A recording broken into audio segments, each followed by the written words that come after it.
Everyone, welcome back to another tutorial. Today we are going to learn how to create a table in JavaScript using nested for loop. तो आज के इस video में हम इसको start करेंगे। तो चलिए वीडियो को शुरू करते हैं। तो दोस्तों सबसे पहले हमें क्या करना है कि यहाँ पर एक HTML का स्ट्रक्चर बना लेते हैं। तो HTML का स्ट्रक्चर बनाने के लिए हमें यहाँ पे अ, इसको प्रेस करना है और ये हमारा बन गया। ठीक है। और यहाँ पे मैं इसको एक टाइटल दे दे रहा हूँ। और यहाँ पर हम इसको देने वाले हैं टेबल। ठीक है। ये हमारा हो जाएगा टेबल्स। ठीक है। अब यहाँ पे मैं क्या करता हूँ ना, यहाँ पे एक टेबल, एक एम्प्टी टेबल मैं ले लेता हूँ। और उस टेबल में मुझे करना क्या है, कुछ नहीं करना है, बस एक आईडी इसको दे देनी है ना। और बाकी की चीज़ें मेरी वैसे रहेंगी। मैं इस टेबल को एक आईडी देता हूँ और जो आईडी होगा वो मेरा हो जाएगा टेबल ही मैं रख देता हूँ, है ना। टेबल्स नाम मैंने इसको रख दिया। ठीक है। अब इस टेबल के अंदर हमें कुछ स्टाइल वगैरह भी इम्प्लीमेंट करने पड़ेंगे। तो फिलहाल के लिए हम क्या करते हैं, यहाँ पे एक स्टाइल टैग ले लेते हैं, है ना। ये हमारा स्टाइल टैग हो जाएगा। और मैं टेबल को पहले से ही फॉर्मेट कर लूँ। चलो बाद में इसको फॉर्मेट करेंगे। पहले हम अपना जावास्क्रिप्ट के थ्रू इस टेबल को एक बार यहाँ पर शो कराएंगे। फिर जाके अगर ज़रूरत पड़ेगी तो हम यहाँ पे स्टाइलिंग करेंगे। ठीक है। तो मैं यहाँ पे स्क्रिप्ट टैग लेता हूँ। ये हमारा स्क्रिप्ट टैग हो गया। और इसके अंदर हमें क्या करना है कि जो भी जावास्क्रिप्ट में हमें टेबल बनाना है तो उसको हम स्टार्ट करते हैं। तो सबसे पहला काम होगा कि हमें क्या करना ना, इस टेबल को सेलेक्ट करना है जिसको हमने आईडी टेबल्स दी हुई है, ताकि इसी में सारा डेटा अपेंड कर सके और उसको यहाँ पे हम एक टेबल मैनर में दिखा सकते हैं, रो और कॉलम के अकॉर्डिंग, है ना। अब यहाँ पे देखना आप क्या करते हैं, हम एक लेट ले रहे हैं, यानी एक वेरिएबल बनाते हैं, है ना। और इस वेरिएबल का नाम मैं टेबल्स ही रख देता हूँ। ठीक है। और यहाँ पे हमें क्या करना है, document dot gate element by ID. ID के थ्रू हमें सेलेक्ट करना है, किसको सेलेक्ट करना चाहते हैं, टेबल्स को। ठीक है। ये टेबल्स हमारा आ चुका है। देखो हमने यहाँ पे इसको सेलेक्ट कर लिया इस कमांड के थ्रू। ओके। अब इसके बाद से हमें क्या करना है कि अपना फॉर लूप स्टार्ट करना है, जहाँ पे हम टेबल्स को बनाएंगे। ओके। तो अभी हम यहाँ पे अपना लॉजिक लिखना स्टार्ट करेंगे। सबसे पहले फॉर बना लेता हूँ, फॉर लूप पे हमारा हो जाएगा। ये इसका स्ट्रक्चर हो गया। इसके अंदर मैं क्या करूँगा ना, एक वेरिएबल इनिशिएट करता हूँ और उसको मैं आई रखता हूँ। ओके। बस आई की जो इनिशियल वैल्यू होगी वो मैं एक रखता हूँ। और उसके बाद से मुझे क्या करना, आई को लेस देन करना है या इक्वल देन करना है। अब मैं चाहता हूँ ना कि यहाँ पे जो टेबल मेरा बनेगा वो कितना बनना चाहिए। चलो मैं 40 तक का टेबल बना दे रहा हूँ, है ना। तो ये 40 तक का टेबल आपका बनने वाला है। तो मैं यहाँ पे देखो, मैं थोड़ा सा गलत कर रहा था। मुझे क्या करना ना, यहाँ पे इसको 10 तक ही चलाना। ठीक है। तो ये हमारा 10 तक चल जाएगा। और फिर मैं आई को इंक्रीमेंट करवा दे रहा हूँ, प्लस प्लस करवा दिया मैंने। तो ये हमने बाहरी लूप बना लिया, है ना। और ये बाहरी लूप हमारा क्या करेगा कि कॉलम्स बनाएगा। क्या बनाएगा, कॉलम्स क्रिएट करेगा। ठीक है। और इस तरह से हम देखेंगे कि यहाँ पे हम लेट ले रहे हैं। और जैसे हम लेट लेंगे और यहाँ पे मैं चाहता हूँ कि रो क्रिएट करना है मुझे, तो रो क्रिएट करने के लिए मुझे क्या करना पड़ेगा, यहाँ पे जावास्क्रिप्ट का हमारे पास फंक्शन है डॉक्यूमेंट। ये हो गया डॉक्यूमेंट डॉट क्रिएट एलिमेंट, है ना। इसके थ्रू हम क्या कर सकते हैं, एलिमेंट को क्रिएट कर सकते हैं। जो आपका HTML का एलिमेंट होता है ना, उसको क्रिएट करने के लिए हम इस ऑब्जेक्ट का यूज़ कर सकते हैं, इस मेथड का यूज़ कर सकते हैं। ओके। और यहाँ पे मैं क्या बनाने वाला हूँ, टीआर। ये हमारा टेबल का रो बन जाएगा यहाँ से। तो इस टेबल के रो को मैंने बना लिया। अब ध्यान देना आप सभी लोग, यहाँ पे मैं क्या करूँगा, अपना जो इंटरनल लूप है उसको लिखना स्टार्ट करूँगा और उसका स्ट्रक्चर कुछ ऐसे मैंने बना लिया। और यहाँ पे मैं क्या करता हूँ, नंबर लेता हूँ। ठीक है, तो हम क्या करेंगे, यहाँ पे मैंने नंबर ले लिया। ठीक है, और इसके बाद से मुझे क्या करना है, यहाँ पे देखो ये जो आपका पहले से बना हुआ है ना, तो हम हटा लेते हैं, इसकी ज़रूरत नहीं है। और यहाँ पे मुझे ये भी नहीं चाहिए। ठीक है ना, यहाँ पे मैं अपने लॉजिक को लिखूंगा, तो ये हमारा हो जाएगा। मुझे 40 तक इस टेबल को बनाना है ना, यानी कि 40 तक हमारा चलेगा ये वाला लूप। अब इसके अंदर मुझे क्या करना है कि यहाँ पे मुझे एक और वेरिएबल बनाना है, और यहाँ पे मैं फिर से वही चीज़ कराऊंगा। यहाँ पे मैं टीडी बनाऊंगा, है ना, जो टेबल के रो के अंदर जो हमारा सेल होगा जहाँ पे डेटा रखेंगे उसको बनाएंगे। और उसको बनाने के लिए क्या करना पड़ेगा मुझे, डॉक्यूमेंट, हमारा डॉक्यूमेंट डॉट क्रिएट एलिमेंट यहाँ भी हम करेंगे। और हमें एक और एलिमेंट क्रिएट करना है जो टीआर के अंदर होने वाला है, और वो एलिमेंट क्या होगा, टीडी होगा। क्या होगा, टीडी हो गया। तो इस तरह से एक एलिमेंट हमारा क्रिएट हो जाएगा टीडी नाम से। और फिर हम नीचे आते हैं, और इस टीडी में मुझे क्या करना ना, अब देखो इसका जो इनर टेक्स्ट है उसी को अपडेट करना है, उसी को चेंज करना है। तो मैं क्या करता हूँ कि यहाँ पर देखना, टीडी डॉट, मैं क्या करूँगा, उसका इनर टेक्स्ट चेंज करने वाला हूँ, है ना। तो ये हमारा इनर टेक्स्ट वाला हो गया। और अब देख सकते हो इनर टेक्स्ट मैंने ले लिया। अब इस इनर टेक्स्ट के अंदर मुझे क्या डालना है, मैं उसको यहाँ पे डाल देता हूँ जैसे मुझे चाहिए। ये जो मैंने नम नाम का वेरिएबल बनाया हुआ है इसको मुझे रखना है, और साथ ही साथ मुझे क्या करना है, इसका मल्टीप्लिकेशन करना है किसमें, जो हमारे पास आई नाम की जो लूप में हमारे पास ये डेटा है ना, ये वाला वेरिएबल हम यहाँ पे यूज कर लेते हैं। ठीक है ना, ये इसके अंदर जाएगा और इससे मल्टीप्लाई करेगा, है ना, बार बार। तो इस तरह से आपका पूरा टेबल एक क्रिएट होगा, और वो हमारे उस सेल के अंदर आएगा जो भी उस रो के अंदर हमारे पास मिलने वाला। तो ये मैंने बना लिया। अब इसके बाद मुझे क्या करना है, जो रो मैंने बनाया हुआ है, अब इस रो के अंदर हमें क्या करना है, इसको अपेंड कर देना। अपेंड मतलब उसके अंदर डाल देना। ठीक है ना, append to dot append child हम यूज करेंगे, हमारा अपेंड चाइल्ड हो जाएगा। इस चाइल्ड के अंदर मैं किसको रखना चाहता हूँ, जो मेरा टीडी है ना, ये जो टीडी मैंने बनाया, टीडी को अब यहाँ पे मैं इंसर्ट करवा दूंगा। और इस तरह से आप देख सकते हैं कि यहाँ पे हमने अपने टीडी को इंसर्ट करवा दिया। फाइनली जो लूप आपका ये चल रहा है ना, अब इसके बाहर मैं क्या करता हूँ, जो हमारा टेबल नाम की आईडी हमने ऊपर ली हुई ना, टेबल्स को कॉल करते हैं। और इन मतलब जो भी चीज़ें थी हमारे पास, इन सबको उसके अंदर डाल देते हैं। किस में डालेंगे, अपने टेबल्स में डालेंगे। टेबल्स में यहाँ भी हमें अपेंड ही करवाना है, अपेंड चाइल्ड करेंगे। इसमें हम क्या लेंगे, रो को लेंगे। ठीक है, तो इस रो को हम ले रहे हैं, और इस तरह से ये रो हमारा इसके अंदर आ जाएगा। अब आप देख सकते हो इस तरह से हमने ये बनाया हुआ है। ठीक है, तो एक बार इसको रन करते हैं और देखते हैं क्या चलता है। ठीक है, जैसे ही हमने रन किया, और आप देख सकते हैं यहाँ पे कुछ है, कुछ कुछ कुछ ओके, ये आ चुका है, और आपका ये टेबल कुछ इस तरह से दिख रहा है।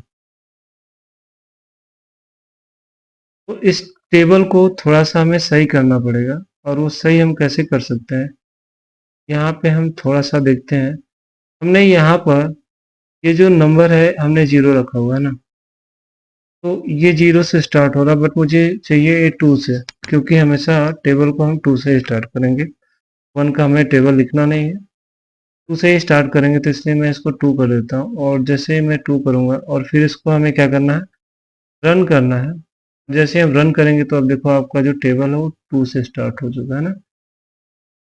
इस तरह से हम टेबल क्रिएट कर सकते हैं, लेकिन यहाँ पे आप देख सकते हैं कि एक टेबल रो कॉलम के फॉर्मेट में तो है, बट हो क्या रहा ना कि इसके बीच में बॉर्डर्स वगैरह नहीं है और ये कुछ अच्छा दिख नहीं रहा है ना। तो इसको अच्छा अगर हमें दिखाना है, इसको स्टाइलिंग करनी है ना, तो यहाँ पे मुझे जाना पड़ेगा।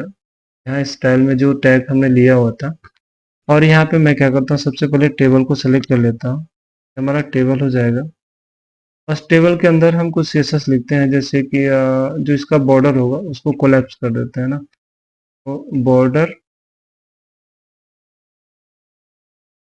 बॉर्डर हो जाएगा, और बॉर्डर को हमें क्या करना है, कोलैप्स कर, है ना। कोलैप्स करेंगे, यहाँ पे वो प्रॉपर्टी आ गई, तो हम देंगे कोलैप्स से, है ना। इस तरह से हमने कर दिया कोलैप्स इन दोनों को।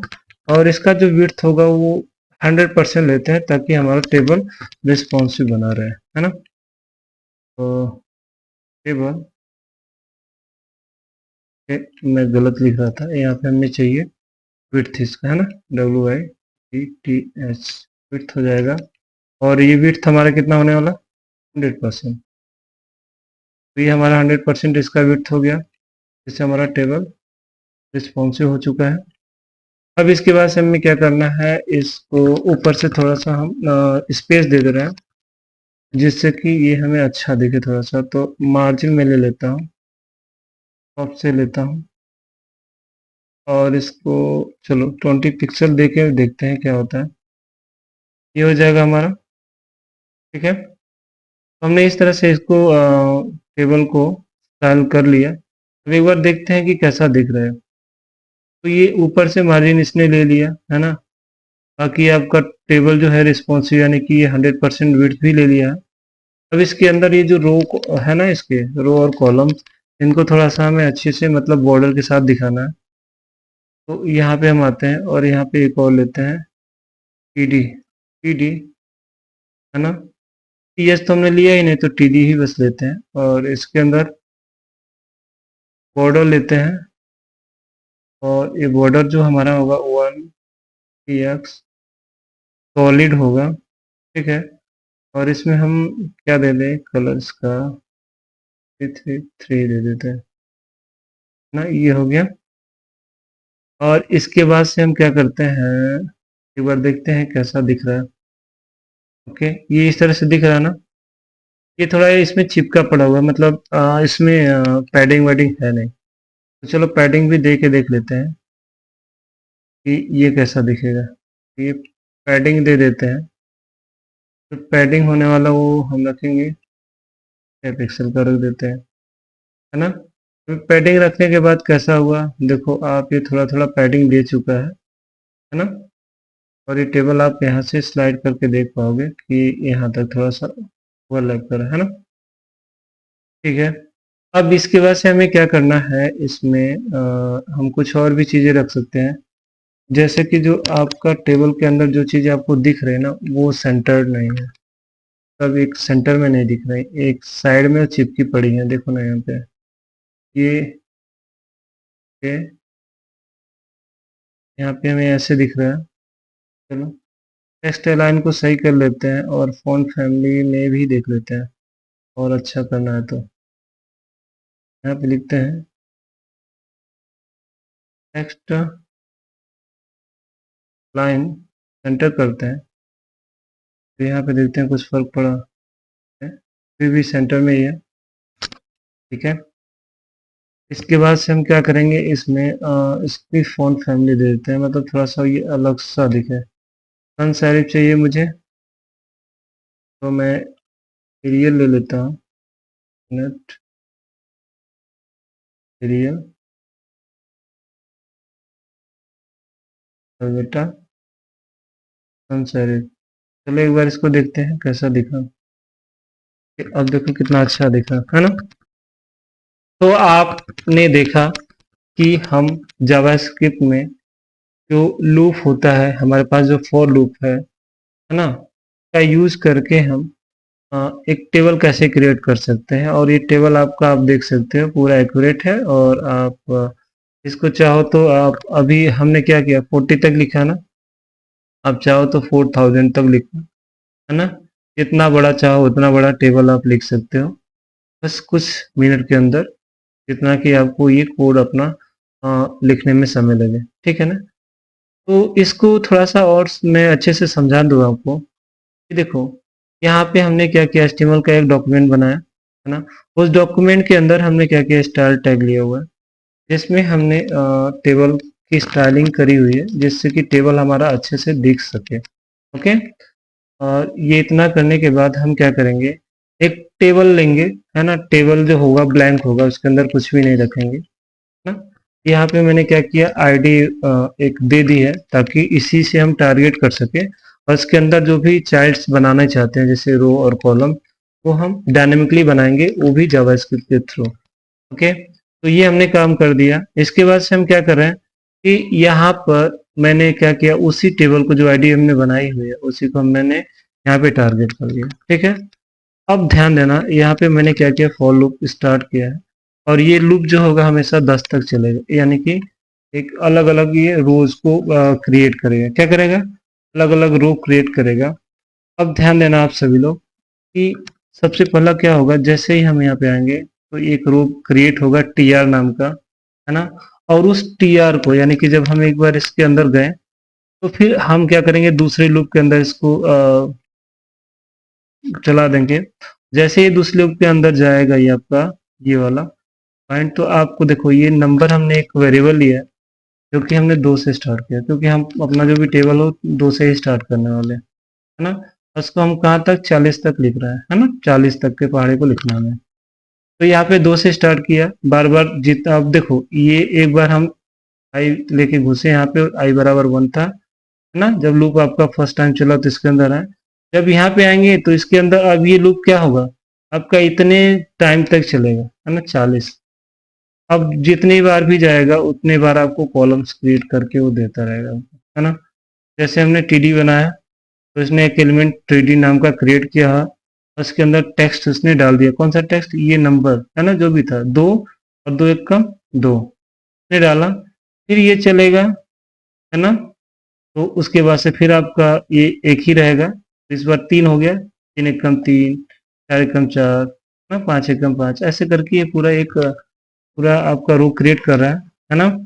और उसके बाद से हमने क्या किया, इस जो भी टीडी हमारे पास ये है, इसको मैंने क्या किया, रो के अंदर पेंट कर दिया, है ना, रो के अंदर इसको डाल दिया। तो उसके लिए हमें ये वाला लाइन यूज करना पड़ा, है ना, अपेंड चाइल्ड। आप सभी लोगों को ये अभी मैंने नहीं बताया, आगे चल के हम जब इवेंट्स पढ़ेंगे यहाँ पे जावास्क्रिप्ट में, तो मैं वहाँ पे ये सारी चीज़ें डिस्क्राइब करूँगा, है ना। तो फिलहाल अभी आप क्या करेंगे, बस यूज कर लीजिए। अगर आपको पहले से पता है तो अच्छी बात है, अगर नहीं पता है तो आप क्या करें, चैनल पे सब्सक्राइब कर लें, और आने वाले ट्यूटोरियल में मैं इन सब चीज़ों को अच्छे से बता दूंगा आपको। जो भी सेलेक्टर्स मैं यूज़ कर रहा हूँ, है ना, जो भी मेथड्स यूज़ कर रहा हूँ, सारी चीज़ें मैं आपको आगे बता दूंगा। यहाँ से हमने अपेंड कर दिया, इस रो के अंदर इस टीडी को डाल दिया। जैसे ही ये सारी चीज़ें चलेंगी तो हमारा एक रो कॉलम का एक पूरा सिलसिला जारी हो जाएगा। और उसके बाद से हम क्या करेंगे, जो भी चीज़ें हमने की उसको इस टेबल के अंदर अपेंड करवानी है, तो हम टेबल्स फिर अपेंड चाइल्ड कर देंगे, जो भी रोज वगैरह होंगे वो सब इसके अंदर जलते रहेंगे, है ना। तो इस तरह से पूरा जो फाइनल आपका एक आउटपुट मिलेगा, उसमें आपको पूरा एक टेबल बना हुआ दिखाई देगा, देखो इस तरह से दिख रहा है ना। तो ये था हमारा टेबल लिखने का पूरा तरीका, कि हम कैसे एक टेबल को लिख सकते हैं जावास्क्रिप्ट में, वो भी नेस्टेड फॉर लूप को यूज करके, ठीक है ना। जब भी हम लूप के अंदर लूप को यूज करते हैं तो उसको हम बोलते हैं नेस्टेड लूप, है ना। तो इसी तरह से हम किसी लूप की नेस्टिंग कर सकते हैं ना, ये भी बड़ा ही इंपॉर्टेंट टॉपिक है। इससे हम मल्टीपल्स लॉजिक, जब भी हमें जरूरत पड़ती है किसी चीज़ की, तो हम वहाँ पे इसको लगा सकते हैं। और ये अगर आपको पहले से पता होगा तो काफ़ी हेल्प मिलने वाला है आपको प्रोग्रामिंग में। ओके, तो दोस्तों आज के इस वीडियो में सिर्फ हमें इतना ही सीखना था कि कैसे हम टेबल को क्रिएट कर सकते हैं। आई होप ये वीडियो आप लोगों को समझ में आया होगा। वीडियो अगर आपको पसंद आया तो वीडियो को लाइक करें, और चैनल पे नए हैं तो चैनल को सब्सक्राइब कर लें, ताकि आपको और भी हमारे ऐसे इंटरेस्टिंग वीडियोस देखने को मिले। और आप यहाँ पे बहुत सारी चीज़ें सीख सकते हो, जैसे कि एथिकल हैकिंग, है ना, हम पाइथन भी सिखाते हैं, और इसके अलावा आपको HTML, CSS, जावास्क्रिप्ट, PHP, है ना? और बहुत सारी चीज़ें हैं जो आपको यहाँ पे सीखने वाली हैं, है ना? तो आप ये सारे सभी चीज़ें सीखने के लिए हमारे चैनल पे बने रहिए। वीडियो को लाइक करते रहिए, सब्सक्राइब करते रहिए चैनल को, और कोडिंग सीखते रहिए और आगे बढ़ते रहिए। ठीक है? मिलते हैं फिर अगली वीडियो में, तब तक के लिए बाय बाय।